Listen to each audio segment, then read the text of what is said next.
Well, Delicious, we welcome you to the Delicious Recap. It's our weekly revisit of the 90s sitcom Family Matters. I am Jon Francois. Oh my God, Andrew Ajay Vandertunt, may I say, that is a spectacular giant rainbow water bottle that you just sipped on. Well, thank you. It's my gay Stanley. Oh, Um, this is called your Stanley Cup. You fill these with delicious juices. I've seen one lady on TikTok. She's got this thing that forms the ice to shape this. So imagine this but made of ice and it inserts inside to keep everything cold. I need to get one of those. So if you guys know any of the good brands I should trust, let me know. okay. So is Stanley the name of the water bottle, or is just that the name that you decided to give the water bottle? So there's the company called Stanley that makes Oh, these, okay. but mine is some knockoff brand, but I still love it. There you go. Got to keep you got to keep hydrated while we talk endlessly about our favorite show. Are you a specific character this week? Today I'm gonna be Tony Todd, but I'm laughing because you made me think of something funny what Black people do and I need to do, which is put on chapstick. So give me 1 second. Okay, go ahead. Yeah, I had my chapstick on a few minutes before this. I was ready to go because it's a struggle. Like, we Black people are very ashy. So whereas maybe the average white person doesn't think about this, but literally at like 12:26, like moments before our 12:30 in the afternoon recording, I just knew like it's gonna be a deal breaker if I try to talk to Andrew with dry lips. I'm sitting here and I'm like, oh my God, my lips feel terrible. I need to get chapstick on them. Yeah. Yeah. I mean, it's literally like just having a desert on your lips and being like, hey, talk for 5 hours with that desert just hanging on your lips all distractingly. The corners of your mouth feel like paper cuts. It's just not fun. I don't see how people do it. But today, I'm Tony Todd because unfortunately he passed away. And if you don't know who Tony Todd is, for me, he is the original Candyman actor. That's where I know him from specifically, and other horror movies like Final Destination. Oh, okay. So, yeah, the first thought when you said Candyman, I thought like the Sammy Davis Jr. song, but that's a horror movie that I clearly need to see because I've never heard of it. It's very good. It's a little triggering if you're gonna watch it as a horror movie. If you don't like jump scares and you don't like bees, specifically like the bees, you may not want to watch it, but I think it's really good. And then there's a remake that came out last year. Yahya Abdul Mateen is the person who plays Candyman in that one, and it's pretty good. So I would say check them out if you're interested. I'm always for the jump scares. Speaking of which, we are recording this on Veterans Day, wouldn't you know, Monday, November 11th. So this movie is in theaters at the time of recording this. It may not be there anymore by the time you hear this episode. But Smile 2, the sequel to the original Smile horror movie, that's out as we're recording this. And me and my wife, Tony, we saw that in theaters a couple days ago over the weekend, and it was wonderful. If you're looking for a jump scare that just you kind of see coming, but it still fucking scares the shit out of you when it does come, might I recommend Smile 2? While I was being an old person and trying to stay awake at the movie theater at like 9 o'clock at night, those jump scares kept me awake. Now, do you need to see Smile 1 in order to understand Smile 2? Absolutely not. That's the great thing about this. So it works like between Smile 1 and Smile 2, at least to my recollection. I could be wrong, but I remember Smile 1 being completely different characters, but it's the same concept of people are somehow infected with this very creepy horror movie smile, and the only way to get rid of it is like someone has to die. Someone has to die. Either the person smiling has to die or the person witnessing the smile has to die so they don't have to get infected with the smile. You'll get completely different characters in this Smile 2, but it works the same way as Smile 1. So all you need to know by the title Smile is you're going to get a lot of creepy smiling. Okay, I'm excited for this new. I haven't seen either, so I need to check this out. Yes. And on top of needing to check this out, for those of you listening and watching us, we hope you have already checked out our Family Matters episode that we're about to recap right now. It is season 2, episode 15, Sun. And before I get into that, I forgot, the whole annoying Patreon reminder. If you want episode recaps like these early and before the general public gets them, please subscribe to our Patreon, patreon.com/delicious recap. We have it set at just $5 a month. I mean, my God, like that's like the cost of a chicken nugget nowadays, with inflation still being what it is. Yes, it's insane. One chicken nugget is $5. Chicken wing is 10. I'm going to start selling food. Yeah, yeah. So, if you think that $5 for hopefully not just one chicken nugget, but maybe an array of chicken nuggets is not that much money to spend, then maybe equate that to the goodiness of our Family Matters content that you get early before the general public does. So again, patreon.com/delicious recap. Get the episode recaps, get our interviews with awesome guest stars like Anne Ryerson from the Quilt episode from season 1 that people love so much. It's wonderful. Patreon.com/delicious recap, just $5 a month. We would love to have you join us. Check it out. We're tastier than chicken nuggets. Yeah. Oh boy. I mean, yes, like the chicken nuggets I've gotten frozen from the grocery store, they're actually quite tasty. We're definitely much more tastier than a fast food chicken nugget, I'll tell you that. So I will say, if you're trying to compare us to a fast food chicken nugget, we're going to win out every time. Every time. Oh, wait, I've got to go have a fast food nugget. It's been so long, I forgot what they taste like. Just one, not even a 10-piece or an 8-piece. You're just having one single one. I'm walking into the counter. I was like, can I taste a chicken nugget, please? That's all it has. Nothing wrong with that. All right, so again, season 2, episode 15, Son, S-O-N. That's simply what the episode's called. Original air date is January 11th, 1991. Written by Jose Rivera, who I reached out to a long time ago, and I didn't remember that I reached out to him until now. Still haven't heard back from him yet. So Jose Rivera representatives, hopefully we can get you on to talk about this episode. Gary Mentier, who I think is the Dead director. Like sometimes I kind of get him confused because, like, okay, Gary Mentier and Rich Carell, they both directed a lot of episodes. Rich Carell is the alive one and Gary Mentier is the dead one. Okay. Yeah.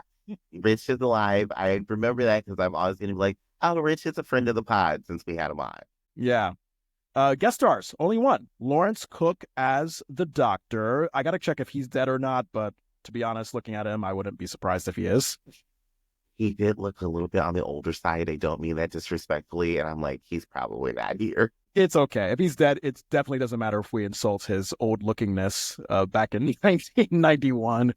His boots were cute, though.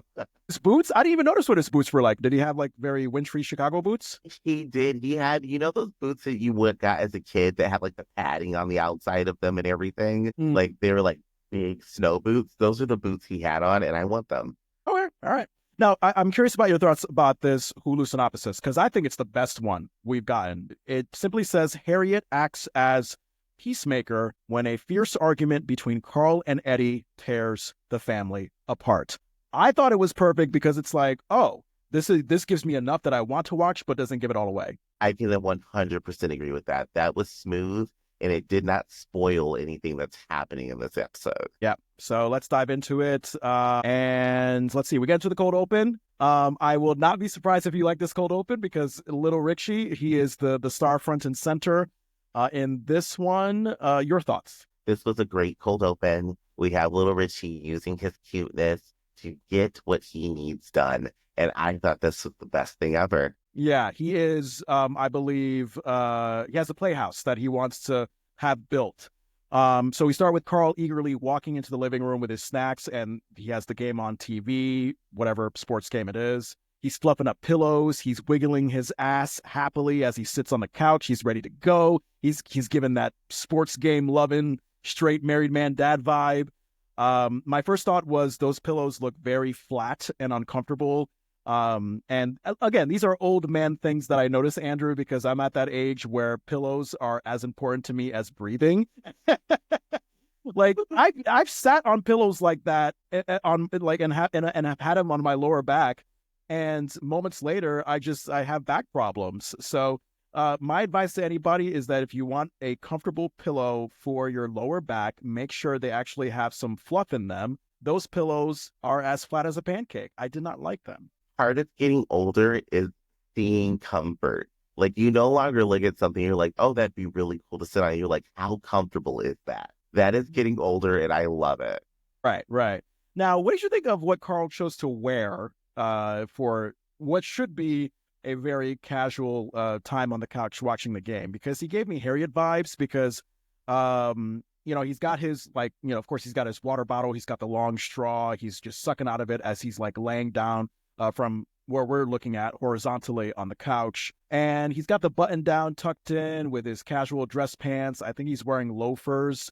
I don't know about you, not my first choice of outfit when I'm sitting down watching a game on TV at home. No, I was confused. One, Carl, never get on the couch with your shoes on. That's the Yeah. grossest thing ever. But I'm like, he's supposed to be relaxed. He's got a belt on. He's tucked in. Like, I'm like, this feels like it'd be so uncomfortable. I want to relax in a pair of shorts and a tank top. That's it. There you go. Me, if I'm ever going to watch a sports game at home, which is never, I will choose sweats. The first, because I think I just associate it with like, oh, it's football. Football normally happens during the fall and winter, so that's what I would do. And then we have Harriet and Rachel. They're coming in. They're carrying a huge box that has Richie's Playhouse parts inside. They're interrupting Carl's game, and I'm guessing you're just all about that. You don't even care if Carl's game is interrupted. Carl's game does not matter. This is an item in a box for Richie. I don't care. It could have been like, oh, we're just building him a desk. We're stopping and we're building Richie's desk. Yeah. Harriet brings back the yellow orangish fall season shirt that she wore from I think maybe earlier in this season. And what did you think about her hair like slicked back into a ponytail? This is a look I think we're gonna see more. But this is the first time this kind of hairstyle has happened, because usually Harriet has her hair all poofed out and everything. I loved it. I love this fashion moment for Harriet, the yellow and the red-ish maroon color that are mixed in that she's wearing. And then on top of her hair being slicked back in this very nice ponytail when we see it from the back. Like, it's more detailed than you would think it would be just looking her from a front-on view. I love it. I love this kind of like fall dressed down-ish Harriet, but she's still like on point. Okay, so it looks like Carl inherited Harriet's too dressiness for the house thing, and looks like Harriet is settling more into, all right, I'm just gonna, let my hair back and wear more casual clothes and actually look like I'm relaxing in my house. Yeah, it kind of gets the vibe like Harriet was out running errands, but wanted to be comfortable when she came home to just relax. Right. Now, of course, we have your beloved little Richie. He's coming in. He's pleading with Carl to put together his playhouse now instead of 3 hours later when the game is over, because in little Richie's words, I'll be too big for the playhouse by then. His line ever. It's like, nothing's happening in this game. You can watch the game and build the house. You're a man, Carl. Yeah. And what did you think about this next line from Richie that is engineered to get the most awes from the studio audience, when he was like, a bushel and a peck and a hug around the neck? Everybody was just sucked into that. And here I am, my cold, caffeinated soul, just like, oh, God, you guys buying all this little child actor bullshit. Well, to the audience, I have to say I'm thoroughly disappointed in you, and all of you should be arrested. You did not react in a manner that's acceptable for little Richie. You should have been screaming and clapping like you do when Urkel comes in the scene. Okay, all right, fine. I thought the alls would be enough, but no, you just wanted more extra from the audience. No, I wanted people screaming because that was acting and comedic gold, and they just slept on him. Okay. You know what? The way I feel about little Richie, I feel like I'm like the haters who wanted Barney the dinosaur to die. Like, like I'm almost feeling like that. Because if you watch a Barney the dinosaur documentary that I found on Peacock, oh my God, you watched it? I did. Yes, and I actually interviewed one of the Connecticut Public Television producers that was instrumental in bringing Barney the dinosaur into like the cultural phenomenon. I interviewed him like a while ago. And I think we discussed, like, there was literally an internet hate club for Barney the dinosaur because this guy was just so syrupy sweet that he made you want to choke him. Yes.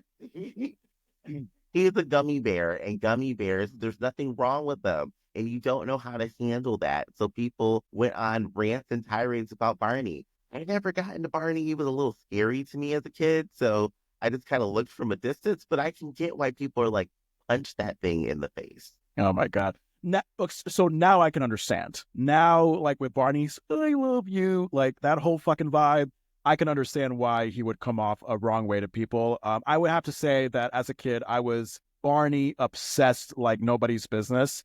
In fact, to promote that interview, which you can still find in our podcast feed, you just have to go all the way back to when we used to be called The Anything Show.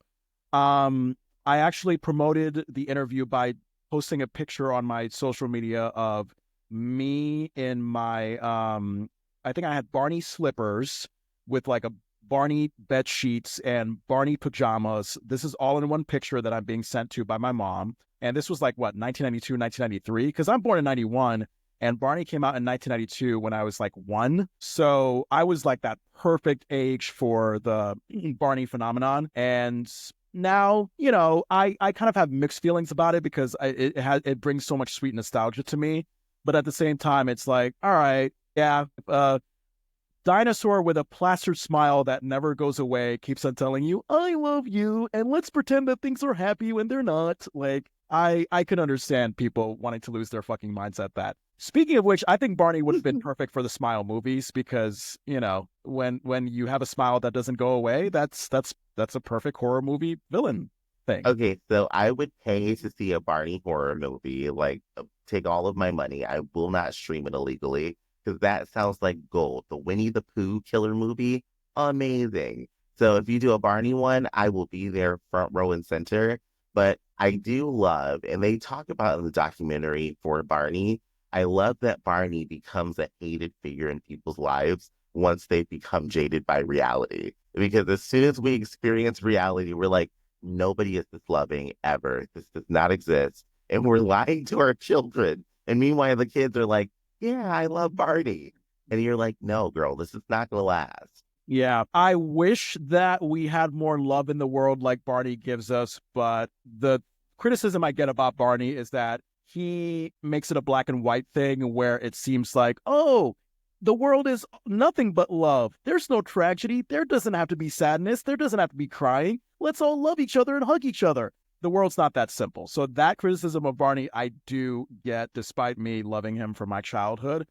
And going back to this scene that we have here, even though I'm not buying the Little Richie stuff, I will have to agree that if Carl turned down Little Richie's Playhouse request, he would have looked like the biggest dick in the world. So I'll give it to Carl for not having everybody hate him and just going along with Little Richie's cuteness. Carl did the right thing. My nephews could come to me and be like, Uncle Andrew, we need your help. And like, I could be in the middle of a heart attack and I'm like, let's get it done. Do you want to play this video game? Let's go. They got me. Oh my God. You have anything else for the cold open? That is it. All right. Scene 1, we get into the living room. We are picking up right where we left off with Carl trying to put Richie's huge playhouse together.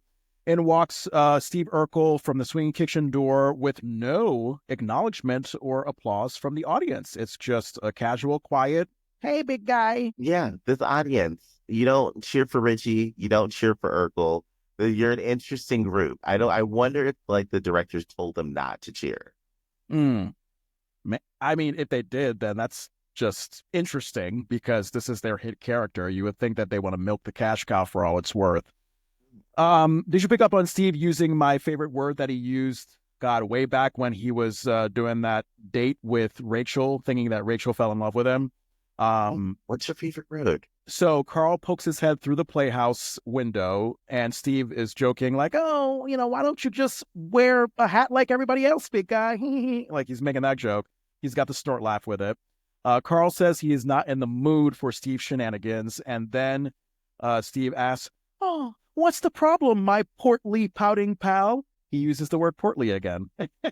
He just casually slips in that Carl is fat, and I love it because it's like, God, I mean, when you hear Steve say it, it's so funny, but it's like, no, you're literally just calling someone fat. It sounds so loving. I would like to be called portly by Steve. Really? Oh my God. You wouldn't want to kill him? No, I wouldn't kill him because it makes it sound like, oh, you're port, like a port wine, something delicious. I like that. Yeah, right. So Carl initially refuses Steve's help because the playhouse he thinks is just a kid's toy. And then, fucking Carl pulls out this big 800-page thing of instructions and is shocked. And I thought that, Carl was like feeding into that stereotype of the man who thinks they got it all good when they're trying to fix this thing together. And then they realize they're in over their head and probably should get some help. Um, I think he treated it as if he was like building a Hot Wheels track instead of a giant playhouse. I don't know if you had any thoughts about that. Once I finally saw what this playhouse was, I was wondering why they were trying to build this inside of the house. It is an outdoor playhouse. So that was the interesting part to me watching it. But I do love the fact that Carl is like, I'm going to do this on my own. It's a kid's playhouse. It won't beat me. Like every single person I know who's ever assembled something. But did you? I wonder if you asked yourself, like, okay, yes, the playhouse is more complicated than like a smaller toy, but at the same time, do the instructions need to be the size of a 3 hour movie script? I felt like that was a little bit extra for this playhouse. I'm assuming that it must have been that size because there's multiple different languages in this. But I Yeah. would think like, but you know what? No, because I had to put together my coffee table in my living room, and the book was like 60 pages big. So, I mean, I guess it could have. Damn. Yeah. No, I'm deferring to my wife Tony, who has a lot more patience when it comes to putting together stuff like that. I'm not touching any coffee table. I'm not touching even like if you even told me to put like a human finger together, which I don't know why there would be a toy set that would allow you to put a human finger, but you know what I mean. Like something as I simple as want it if that. there is. I mean, it would be a good Halloween toy, I guess, but yeah, just something as simple as like putting a human finger together. It's like, nope, Tony, you do that because I'm the person that like if I don't get instruction number one, I will lose my shit and just throw it out the window. I can just see you now. I have no Getting a patience. table from IKEA and tossing it through your door. Yeah, I would. I would. If I did not have the supervision of my more patient wife with me, we would have to get a different house because it would just be torn to shreds from my frustration. I am that impatient of a person. Okay. It's disgusting. It's disgusting. But hey, speaking with the like, you were talking about the instructions that came in a different language other than English. That actually brings my appetizer. Like when Carl is conceding to letting Steve help him out, and he's telling Steve to read the instructions, and then Steve turns out to read like these very complicated Korean language instructions. Steve is just like, "Oh, tick, tick, tick." And I wonder if you thought it was like, did you think it was legitimate Korean, or did you think that the writers were just like, all right, let's put in some gibberish that sounds like Korean? I was wondering if it was Korean because I was like, the way he's reading it sounds like all of the like war movies about Korea that I've seen of like the generals talking was very like colorful. And I'm like, is this real? But I don't know. I should have looked it up. Is it real? I don't know. I was thinking about looking it up, but I felt like it would be too hard to look it up and it just wasn't worth it because like I'm seeing all the words on the subtitles and I'm like, nope, I don't have the mental bandwidth. I don't have the energy to figure out like how to type that in and translate it to English. So I think I'm just going to rely on faith and just say that maybe the Family Matters production team wasn't culturally insensitive and actually used genuine Korean at the time. 1991 has so much. Oh, go ahead. That's pretty impressive. On your subtitles, was it written in like Korean? Oh, I don't know how to. Was it written in Korean? Is that I, correct I way to say it? I know what you mean. I know what you mean. And I unfortunately lumped this in with like all like Asian language, Korean, Chinese, Japanese, like the specific way they write their language. No, it wasn't. It was like English letters that, Okay. but it just looked like gibberish looking words. And I was like, yeah, no, I don't know if there's any way to figure this out online. So I'm just going to trust that we were not insensitive, even in 1991, and that it is genuine Korean.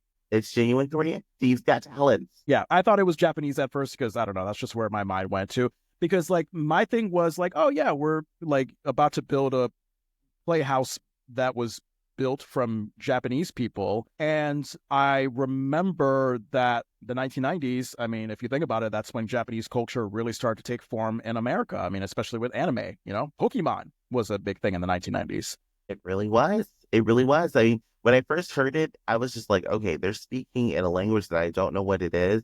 And I'm kicking myself. I'm probably going to go back and watch it tonight and just see if there's subtitles that I can like put into a Google search and maybe find something. Yeah, yeah. What did you think about Steve's humble brag? He was I think after he was like "Oh, like saying all the Korean instructions, and then he tells Carl like, oh, I noticed they misspelled 3 words. So of course he's fluent in the Korean language amongst all his other talents. I mean, he's got the free time.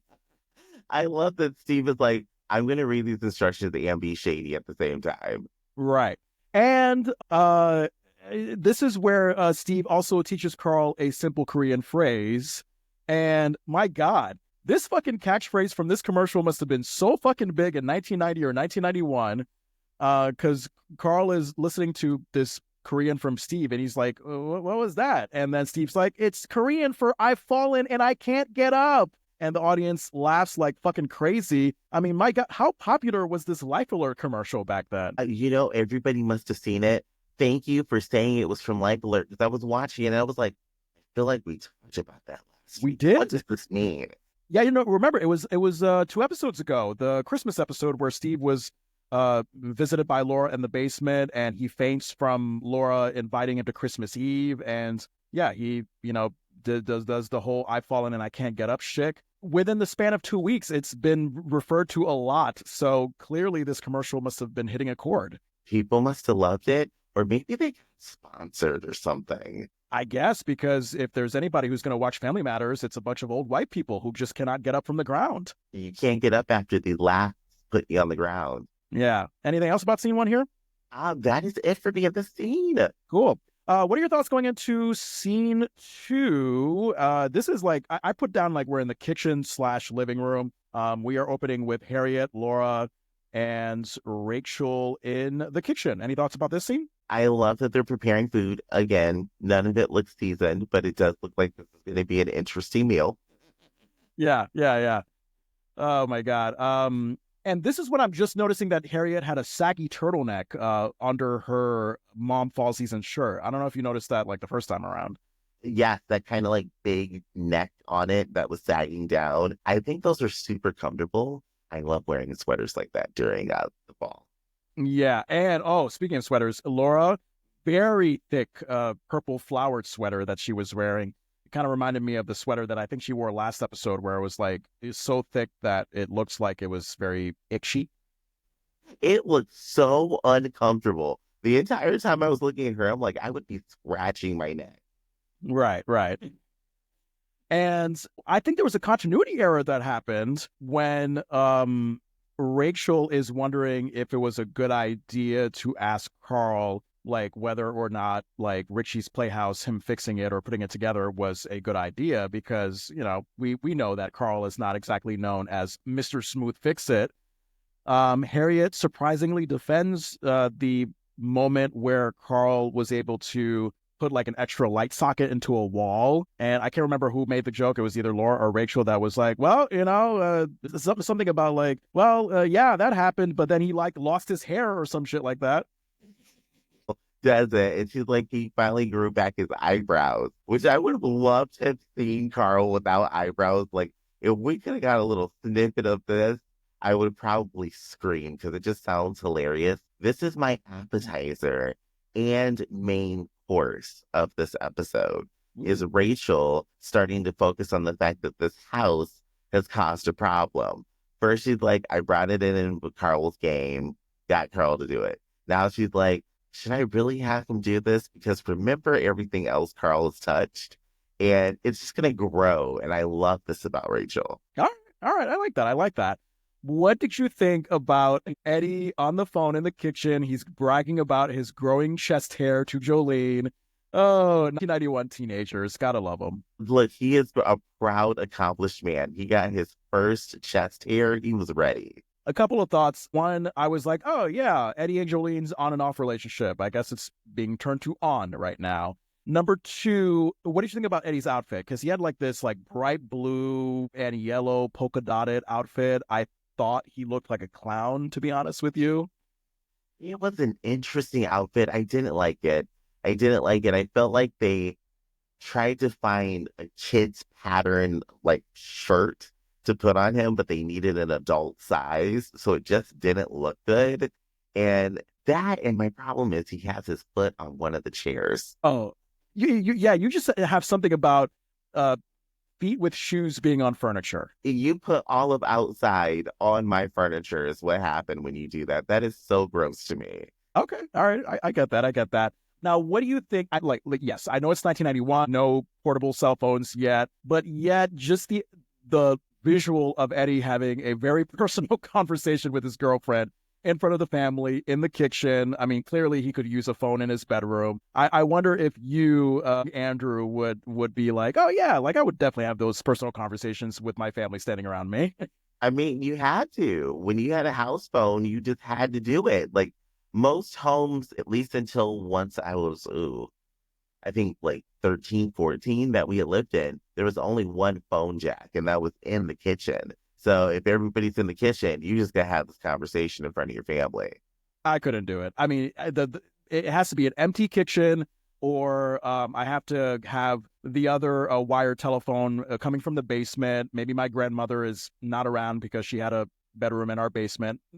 Now that I think about it, I'm like, damn, okay, dad's mom living in the basement. That's weird. But you know, I would just, because I was a very awkward kid and really wanted to project the illusion of innocence to my Christian family. I would rather just have those conversations in private and then risk having, say, my sister listen from the other end on the upstairs telephone, which she did actually one time. I, if you don't know the pain of what John is talking about, you haven't lived yet. Yeah. It's so frustrating because my brother would do it. I would talk on the phone all the time and he would pick up the other phone. And I'm like, go get some fucking friends. Like, stop interrupting my phone call. But he has no friends and needs to have some entertainment in his life, Andrew. Can't you sympathize with your nosy brother? That's what happens. I love my brother because now I have funny stories from it. But he would literally harass me every time I was on the phone. Oh my God. All right, so then we get to where this big conflict comes in. Carl walks in. He asks where the fuck is his screwdriver. Laura, Rachel, Harriette do not have a clue, and that leaves Carl no choice but to hang up on Eddie's, at least to Eddie, his very important conversation about his growing chest hair to ask him where the screwdriver is. And of course, Eddie is like, it's not important. The conversation with Jolene about my growing chest hairs is important. And Eddie just kind of goes into the living room nonchalantly. And Carl's just like, wait, what? Like, he just kind of has this face of like, no, we're not finished. And then he just like slams the swinging kitchen door into the living room. I kind of laughed because I just know. I mean, I think from personal experience with my dad, whenever things got hot between us, yes, a lot of the times dads can be like, you know what, I'll fucking have your mother deal with this. But there are some times where you cross dad and you talk back to him where he's just fed up and he's going to let you know. It's it's an interesting experience to experience. And I say it that way because I never really argued with my dad. The one, maybe two times where we actually had an argument were kind of like this. And my issue with it is Carl was nagging, like just nagging. And I don't like nagging. As this argument continues on, it turns into just this nagging energy where I'm just like, oh, as a kid, I would have told you to fuck off too at this point. Right. Well, okay. All right. I want to explore that as we go further. So we have the tension building up as Carl is frustrated. He tells Eddie that he's been told time and time again to put Carl's tools back where they belong when he's done using them. And of course, you have Steve Urkel in the living room. He's trying to simmer the tension down when he says, like, oh, hey, my dad misplaced his tools once, and, he's a brain surgeon. So you can imagine how frustrating it could be when he has to figure out which patient has a clamp on his cranium, which I loved. I think that was an amusing line, but I also thought, damn, I do not want Herb operating on me. Herb sounds like he is Dr. Frankenstein. We get where Steve gets his clumsiness from. All right. I'm loving how Carl tells Steve firmly that this is a family discussion between him and Eddie. Steve does his Superman pose like, and I'm proud to be a part of it.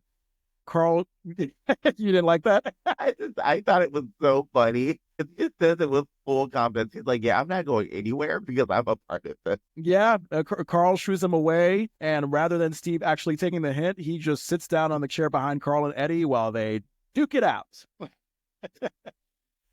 Oh, God. All right. And this actually is my main course. Look, I'm on Carl's side here. I mean, personally, I thought that he was reasonably frustrated. I think what he's asking is very simple. Like, Eddie, I've told you time and time again that you I mean, sure, you can use my tools, but when you're done using them, just put it back.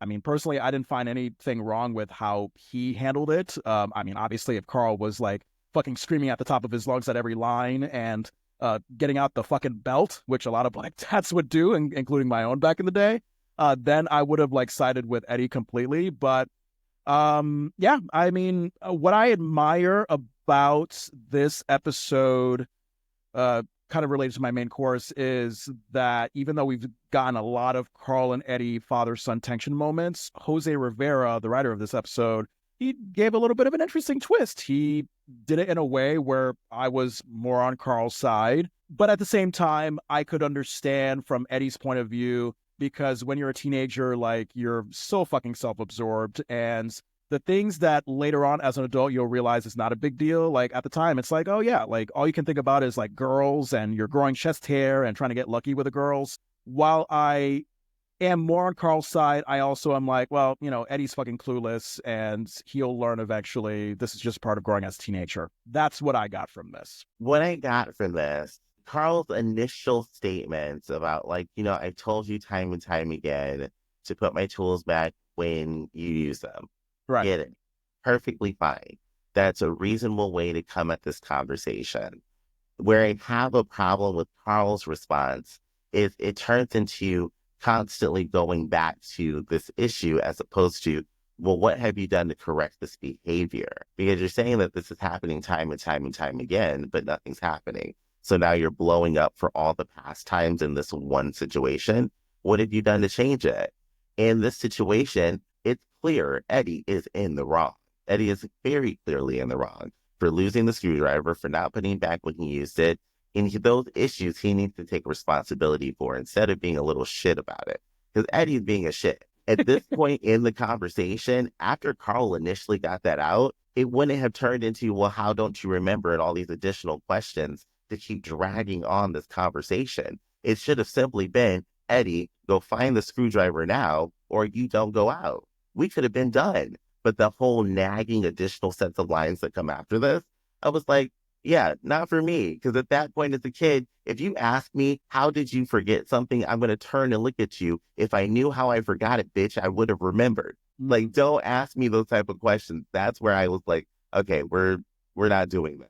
Right, right. So you're saying that Carl should have been more patient and open-minded to the fact that Eddie genuinely just did not remember. But instead, what you're seeing is Carl just kind of losing his shit and talking down to Eddie. No, he should have made Eddie take responsibility and go find the screwdriver that he left. Right, right. That should have been done from off jump. But don't criticize him and come at him left about, I always tell you to do these things when you have not corrected the action in the past. He wouldn't keep doing these things if there was some kind of implication or consequence in those moments. So to come at in one situation where you're very upset and try to hold him accountable for all those things that you did not hold him accountable for in the past is an issue for me.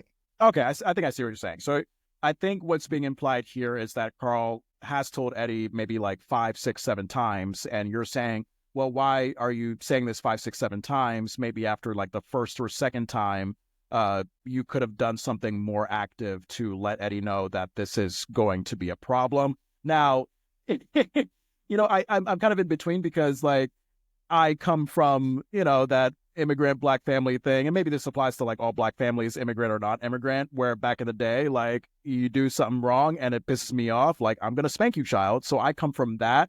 But now we're in this age, of course, where, like, no, spanking, that's not gonna do it. That's gonna make your child fearful of you more so than them actually learning that you're disappointed in them and they'll actually do the right thing.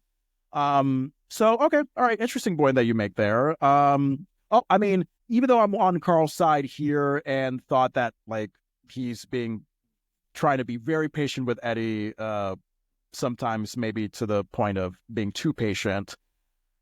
He did get a little bit dramatic when he said the line like, oh, well, you know, Eddie, you start off by forgetting screwdrivers, and then next thing you know, you're dropping out of school, you can't get a job, and you wind up wearing a cardboard belt and selling your blood for a bowl of soup, which is quite an image I did not expect. Like, Carl really went there.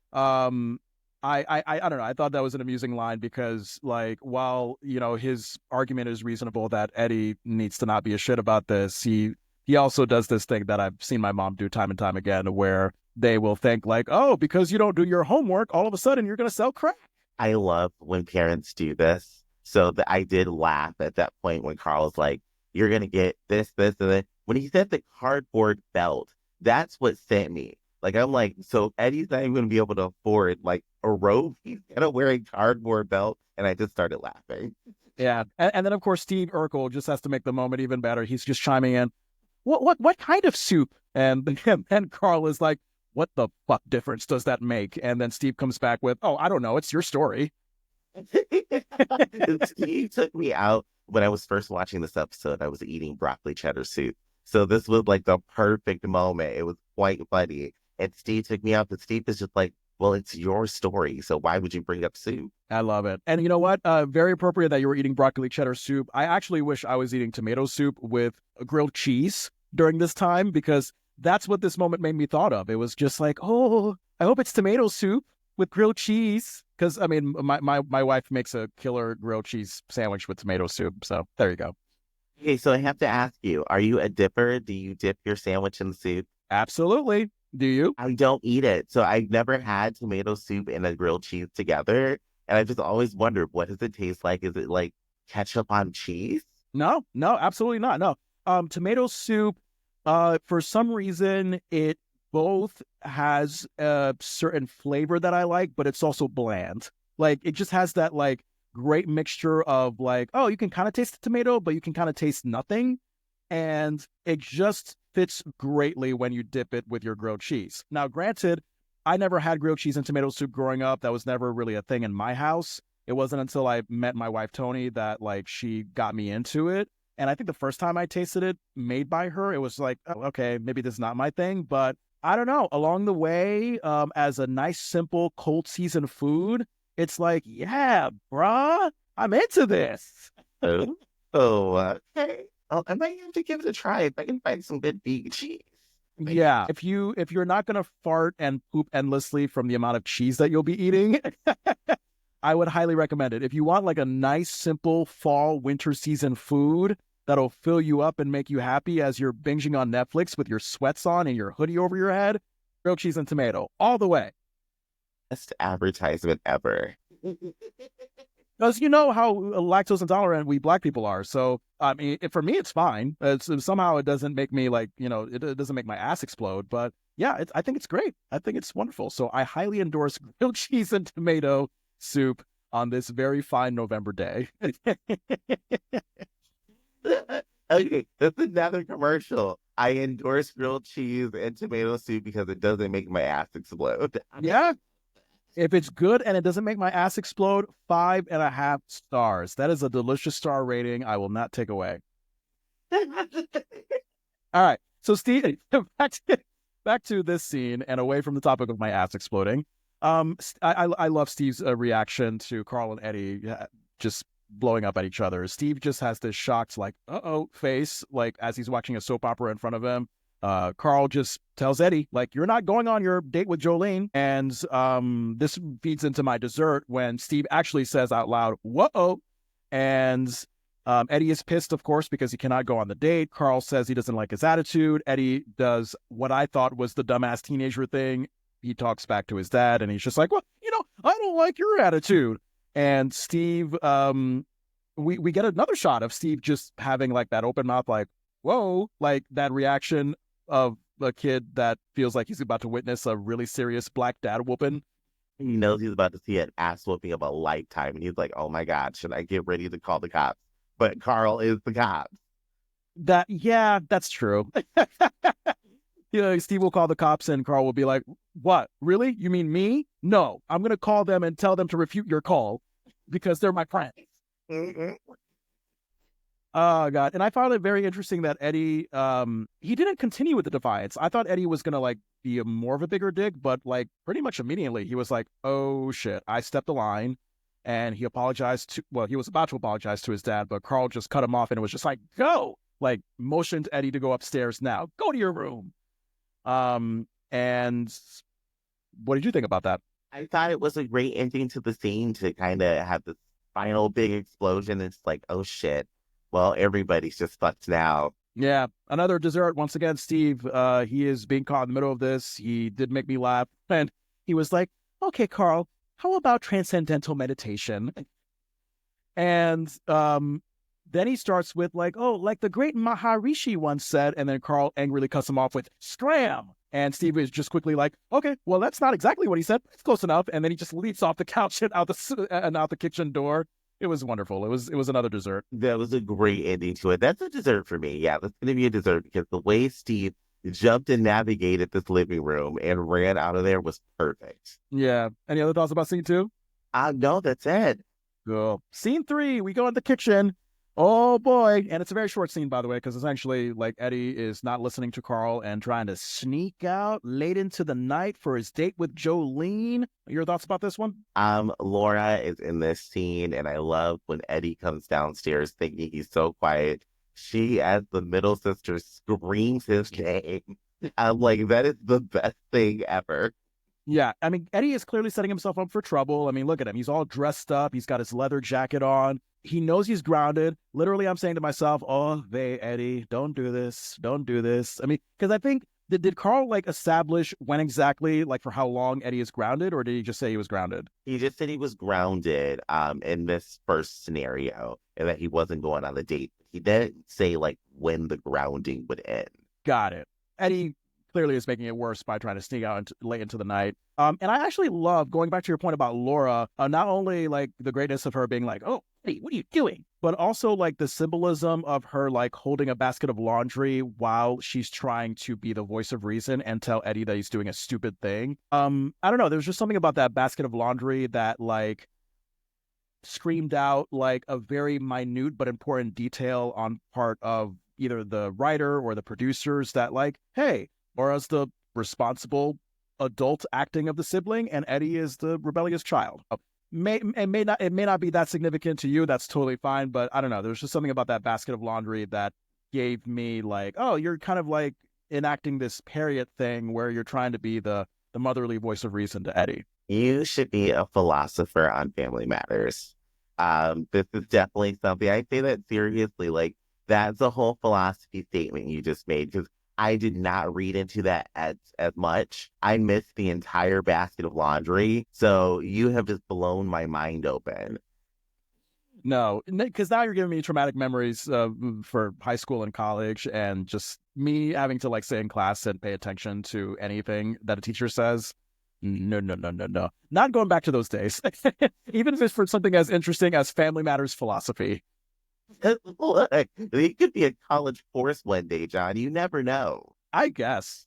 Now, what did you think about that classic dumb Eddie moment at the end where, he's obviously not listening to Laura, and he was just like, well, you know what, Laura, fuck off. And as the French say, sayonara. And sayonara, I thought was an Italian way of saying goodbye, but actually I found out online that it's a Japanese way of saying goodbye. It is. It is the Japanese way of saying goodbye, which I just thought was hilarious for Eddie to say that. This scene has my two favorite jokes. So Eddie saying sayonara and Laura telling Eddie that he's going to be making his own license plate for his car. I screamed. Those were two of my favorite jokes this entire episode. So I didn't write that down, but I remember that moment. Does that mean that like Eddie's going to be killed by Carl so much that like his face will be splattered on a license plate? Is that what that joke means? No, no, but that's so violent, John. Like, I was trying to understand that joke, but I guess I just bypassed it. Like, what does it mean? So it means that Eddie's going to be in prison, and in prison you make license plates as one of the jobs you could do, or at least you did in the past. And he was going to be making his own license plate. I have no idea. I've never been to prison. I know you look at me every day, Andrew, and you think that this guy has been to prison, but I never knew that prisoners did that. I just love prison stuff, so I'm always watching the prison shows and the documentaries and all that stuff. So that's how I know. But John, I feel like you've been to prison, or secretly you know the Zodiac killer. No, I wish I would be too gullible, too innocent for prison. I just know. No, I literally, I'd be the guy coming in like, hey guys, let's not fight and let's make sure that we have pillows that are fluffy enough so our lower backs are comfortable. Like that's the guy that I would be. Nobody would mess with you. They'd be like, okay, he is too happy to be in here. You would be safe. Scene 4. We're still in the kitchen, and all right, it's late at night. Eddie is coming back from his date with Jolene. He tries to sneak upstairs through the darkened kitchen, and the moment he does, I knew this was coming. Eddie is gonna go back downstairs backwards in fear. The light comes on. Carl is just following him like the intimidating dad he is down the stairs. And for me, I remember that Carl did this exact same thing with the pool hustler goons in the Fast Eddie Winslow episode. So how interesting that at that time he did it in defense of Eddie's stupidity, trying to get Eddie out of this stupid mess that he caused. And now it's like, well, Eddie, you done did this stupid mess, and now I'm going to punish you for it. This was interesting. Now, I thought Carl was going to come out of the laundry room since the light was on in the laundry room. So the whole time I'm looking, I'm like, oh, is Carl going to like sneak up behind Eddie as he's trying to go up the stairs? Because the light was on. So I was so distracted by that when I saw Carl come down the stairs, I first laughed because I was like, oh, this is hilarious. And he has the screwdriver in his hand. And I'm like, what is about to happen? I initially thought that, like, you know, that thing that, like, that wooden thing that you roll flour with? I thought that that's what Carl was, like, beating on his hand, like a intimidating force of authority. But no, it is, like you said, the screwdriver that Eddie lost and that Carl found thanks to Urkel. And my God, I mean, did you think for a second that Carl was about to beat Eddie senseless with this screwdriver? This little thing?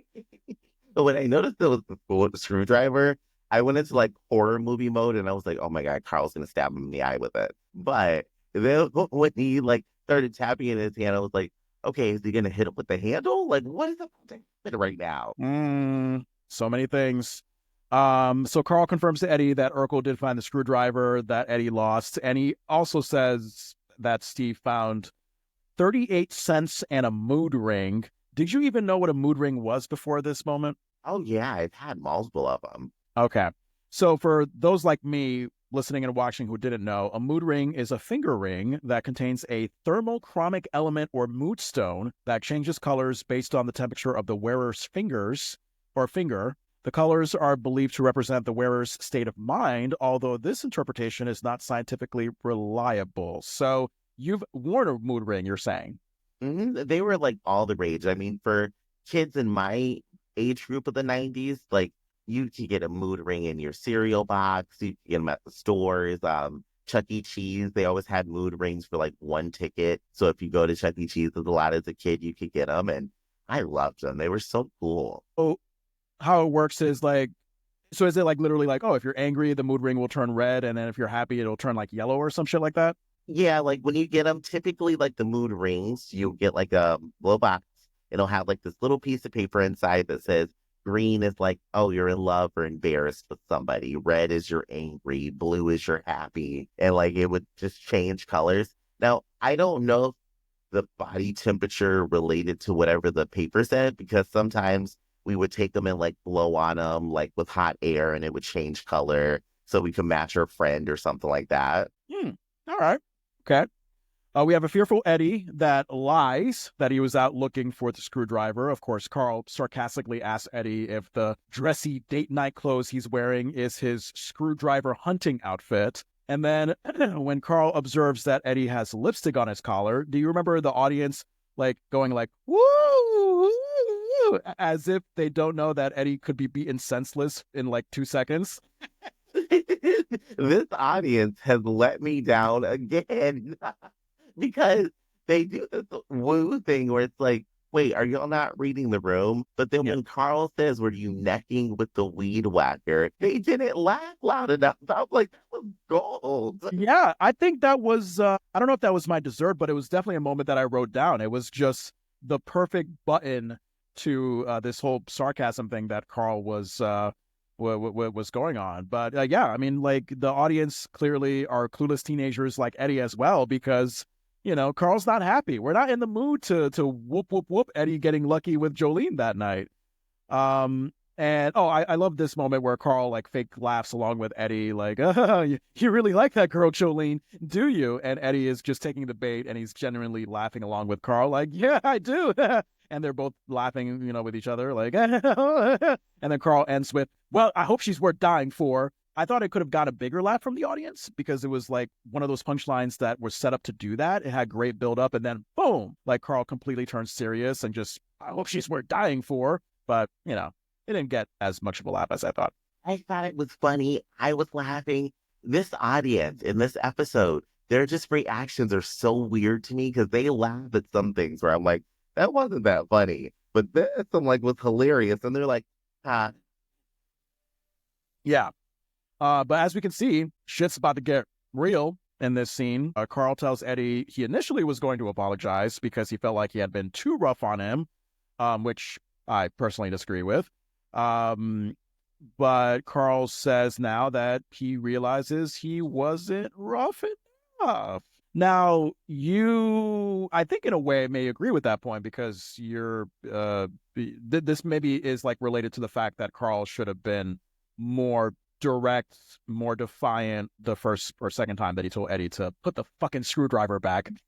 Yes, like how did we get here is what I have in my notes. I'm like, how did we get here? Carl shouldn't have apologized. Well, he shouldn't even said I was going up to apologize to you. Eddie missed out on that opportunity when he decided to sneak out, and now you're out and about. I have no idea where you are. Something could happen to you. This could spiral into multiple other things.